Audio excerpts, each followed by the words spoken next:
السلام عليكم، اهلا بحضراتكم. خبر اليوم معانا النهارده 15 ابريل. تطبيق الكارت الموحد في بورسعيد بديل بطاقة التموين. بدء تطبيق الكارت الموحد داخل محافظة بورسعيد 15 ابريل المقبل. الكارت الموحد سيكون بديل لبطاقات التموين. يتيح هذا الكارت الحصول على الخدمات الحكومية بالكامل. يتيح صرف السلع التموينية والخبز المدعم.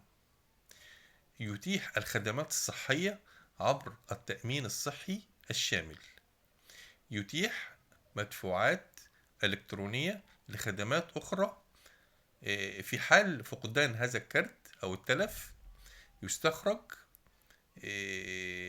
ب 300 جنيه. طبعا يا جماعة الكارت هيتطبق في محافظة بورسعيد زي ما قلنا 15 إبريل. وطبعا نأمل إن ينجح هذا الكارت إن شاء الله في محافظة بورسعيد. لو الخبر عجبك يا ريت تدعمنا بالاشتراك واللايك. والسلام عليكم ورحمة الله وبركاته.